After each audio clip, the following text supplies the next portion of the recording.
Clara Benson was rinsing a chipped mug in her cramped Denver apartment when the phone rang, sharp, sudden, and uninvited. No message before. No "how are you," just a voice she hadn't heard in years, one that still pressed like a thumbprint on her childhood. "Clara, it's time you came back to Silver Ridge." Her father's voice, Thomas Benson, clipped even colder than she remembered. He had always spoken like words cost too much to waste. But this time there was something underneath, not warmth, not quite, but urgency. "I need you to see what I've built." Clara stared out the window, past the city skyline she had once found dazzling, now dull. Life in Denver had grown small, routine stacked on routine. Early shifts at the cafe, quiet dinners alone, nights wrapped in silence, not comfort. Her mother had left Silver Ridge years ago. Her father stayed. And Clara had run far and fast from both. But something in his voice tugged. Maybe it was the loneliness, maybe it was the part of her that still hadn't found peace. Or maybe she was just tired of pretending she didn't miss something she never fully knew. She didn't say yes out loud, just packed her bag and left. The road stretched for hours, a ribbon of asphalt unwinding into endless plains. Each mile shed a little more of the city's hold, replaced by wind, wild grass, and the hush of open land. By late afternoon, she turned onto a narrow dirt road. The sun hung low, bleeding gold across the sky. Then she saw it. Silver Ridge Ranch. Weathered wood and proud bones. Surrounded by wheat-colored fields and silence so deep it echoed. It stood there like a memory she hadn't finished having. Clara stepped out of the car. Gravel crunched under her boots. The wind tugged at her hair. And deep in her chest, something stirred. Not fear, but something waiting. Something about to begin. The house stood before her like something pulled from an old photo. Weather-beaten but unbroken, bones of cedar and stone still holding strong. Time hadn't ruined it. It had only carved its story into the wood. A wide porch wrapped around the front like open arms, though no one waited in them. No light in the windows. No father stepping out to greet her. Just wind brushing against the wildflowers growing up through the porch slats, and the distant sound of a horse somewhere in the fields. Then the front door creaked open. Thomas Benson stood in the doorway, tall, lean, and as hard-edged as the land behind him. He looked at her the way he always had, not like he missed her, but like he was checking to see if she'd changed.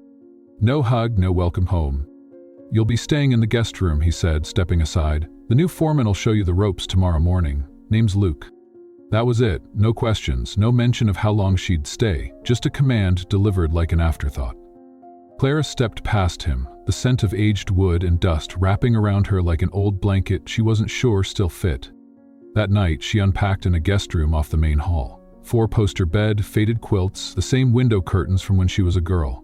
She left the window cracked, letting the crickets in. And she didn't cry. Didn't even feel lost. Just quiet. Somewhere outside, the wind shifted in the grass. She listened to it for a long time before drifting to sleep. Not because she was tired, but because something deep inside her had settled. Not quite comfort, but the start of something different. Clara woke to the sound of boots on the porch. Steady, unhurried steps that seemed to belong to the land itself. Morning light spilled through the cracked window, soft and golden, painting the wooden floor like a memory. She pulled on jeans and a simple button-down shirt. Her hair still carried the weight of sleep, loosely tied back. No makeup, no armor. Just her and the day ahead. When she stepped outside, he was already there. Luke Ashford stood by the fence, one boot propped against the bottom rail, arms folded. His flannel sleeves were rolled up to the elbows, revealing forearms dusted with sun and sweat. He didn't look surprised to see her, just nodded, like he'd known she'd come. "You must be Clara," he said, voice low, rough like gravel softened by wind. "Thomas said you'd be around." She nodded, unsure what to say. "I'm Luke," he added, stepping forward, holding out a horse brush. "Come meet Juniper." Their fingers brushed as she took it, calloused skin meeting smooth, and for a brief second, her breath caught. Not because she was nervous, because she felt seen. Luke led her to a chestnut mare with a white blaze across her nose. "She's sweet, but skittish if you're stiff. Just let your hands do the talking." Clara hesitated, then slowly began brushing. Her strokes were awkward, too cautious. "Here," he murmured, stepping behind her, his hand wrapped around hers, guiding the motion. His chest brushed her shoulder, his breath warm against her neck. She froze. Not from fear, from something else entirely. "You're green," he teased gently, his mouth close to her ear, a smirk tugging at the edge of his lips. Clara turned slightly, met his eyes. Deep, dusk-colored, unreadable. She didn't smile, but she didn't look away either. It was a small moment, no thunder, no sparks flying through the air. But the way her skin remembered his touch long after he stepped back, that was something. Days at Silver Ridge bled together in the best kind of way. Slow, sun-soaked, and marked by the rhythm of hooves, the creak of barn doors, and the steady presence of Luke Ashford. Clara wasn't good at ranch work, not yet. Her hands were more used to coffee mugs and spreadsheets than leather reins and hay bales. She'd tug too hard, move too fast, overthink every motion. But Luke never made her feel small, never smirked when she fumbled with the cinch strap or slipped in the mud. He simply stepped in, wordless and sure, correcting her hand, shifting her weight, guiding her gently but firmly like he'd done this his whole life. Not just with horses, but with people too. "You're thinking too much," he said one morning, watching her try to mount Juniper with all the grace of a falling tree. "The horse knows before you do." "Oh, perfect," she muttered. "Even the livestock thinks I'm a mess." Luke chuckled, the sound low and warm. "You're doing fine, city girl." She rolled her eyes. "You say that like it's an insult. Only when you try to muck stalls in sneakers." Their laughter filled the barn like music. Soft, surprised, genuine. Clara hadn't laughed like that in months. Maybe years. That afternoon, he invited her for a ride. They set out just past noon, the air golden and thick with summer. Grass brushed against her boots, the scent of pine drifting from the hills. Luke rode ahead, his silhouette steady in the sun, always looking back. Not impatient, just checking, like he couldn't help it. They reached a quiet creek tucked beneath a cottonwood tree, the kind of place you'd forget how to leave. Luke dismounted first, then turned and offered his hand. She hesitated only for a moment, then placed her hand in his. He didn't just help her down. He lifted her like she weighed nothing, his hands firm at her waist, holding just a second longer than necessary. When her boots hit the earth, her breath did too. "You okay?" he asked, still close, still holding. She nodded, but her pulse answered louder. He handed her a canteen. She drank, lips wet with river water and nerves. When she handed it back, she caught him watching her. Not just watching, but seeing. Like he was memorizing a moment. She didn't realize they were living. Neither moved. Neither needed to. Instead, they chose to walk back on foot, leading the horses slowly through the amber grass. Their arms brushed a few times, accidentally, then maybe not. The silence between them wasn't awkward. It was thick with everything unspoken. That night, Clara couldn't sleep. The air inside the guest room felt thick, restless, like it was holding its breath. She lay there, eyes open to the dark, fingers grazing the spot on her waist where Luke's thumb had drawn slow, steady circles just hours earlier. The touch still lived there, echoed there. She didn't know why her feet carried her outside. Maybe she needed air, maybe she needed something else. The barn light was on, faint and flickering, like a lantern waiting to be answered. Luke stood just inside the doorway, arms crossed, his silhouette half lit by the golden glow. He didn't speak when he saw her, just tilted his head, and she knew. He'd been waiting. No invitation needed. She stepped forward, boots crunching soft against the dirt. He held the door open as she passed, and neither of them said a word as they climbed the ladder into the hayloft above. The space smelled of summer, dry grass, old wood, and something more intimate, heat, anticipation. There was a quiet between them, but it wasn't uncomfortable. It was charged. Clara turned to him, couldn't sleep. He shook his head, slow. Didn't want to. She laughed softly, but it died when he stepped closer, close enough for his shadow to brush hers, for his breath to catch hers. "I've been trying not to do this," he said.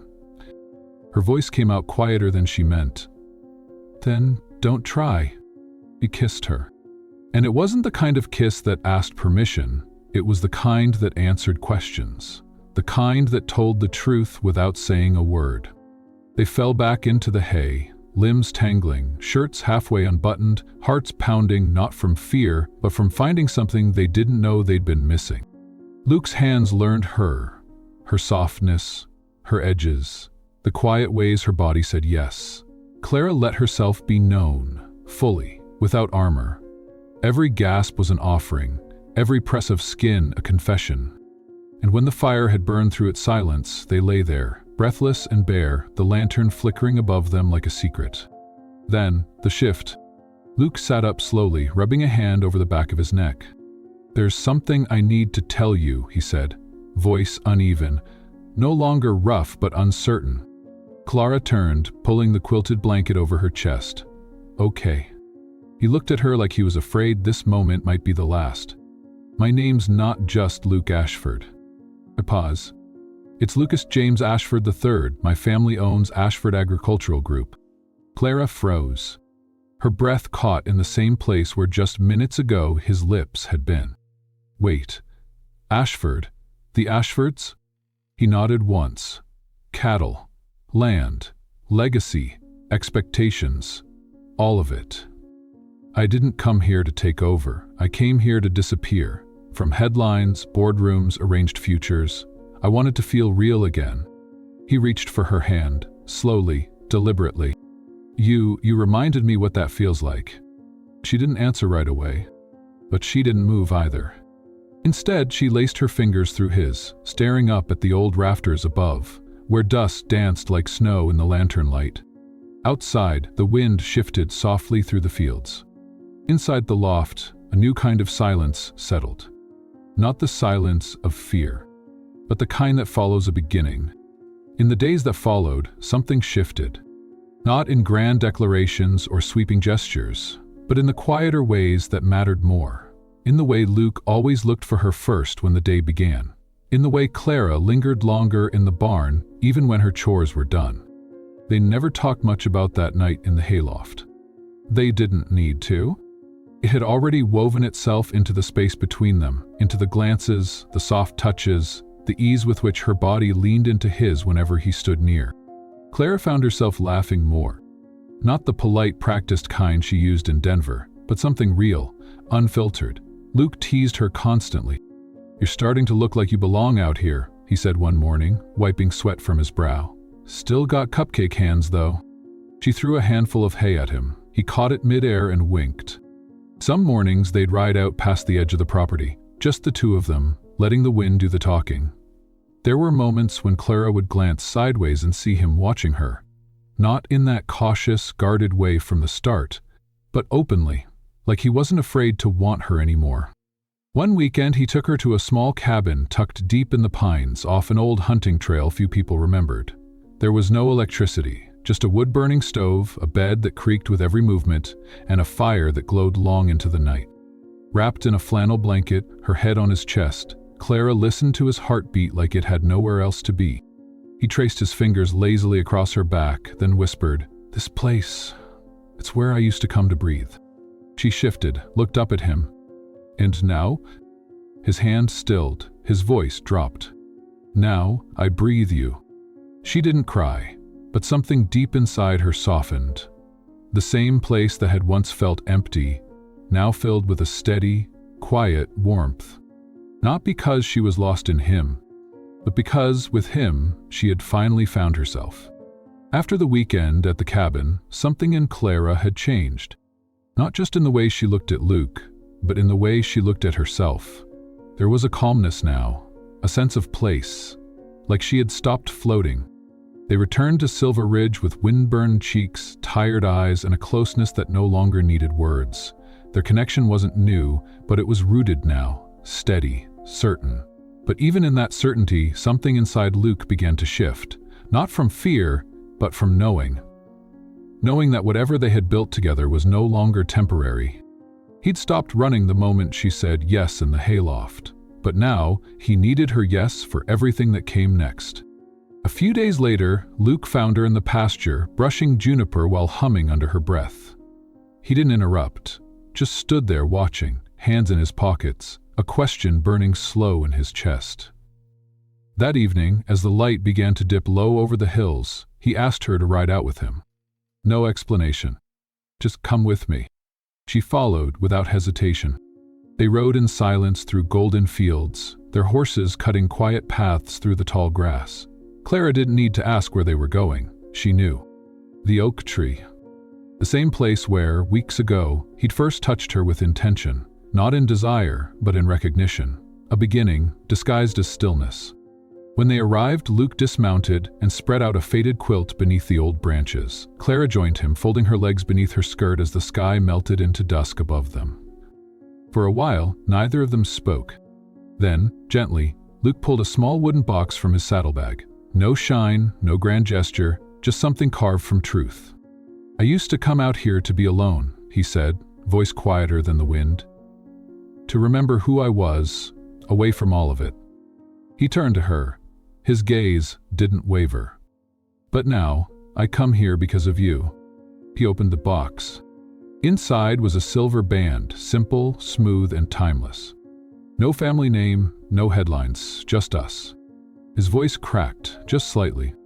"Clara Benson, will you marry me, not because I'm Ashford, but because with you, I'm just Luke, and that's all I ever want to be." Clara didn't cry. She just smiled, the kind of smile that holds lifetimes, and whispered, "Yes." And under that old oak, where love had once begun as a whisper, it now bloomed in full. 6 years later, the oak tree still stood, bearing quiet witness to the life Clara and Luke built. Their twin daughters, Lena and Maisie, rode with them across golden fields, laughter rising like birds into the wide Colorado sky. The same land where love once began in silence now echoed with joy. Clara glanced at Luke. He smiled. The same steady, grounded smile he gave her the night she said yes. No grand gestures, no spotlight. Just this, a family, a home, a love that didn't need to be loud to last. Because some roots grow strongest in the quiet.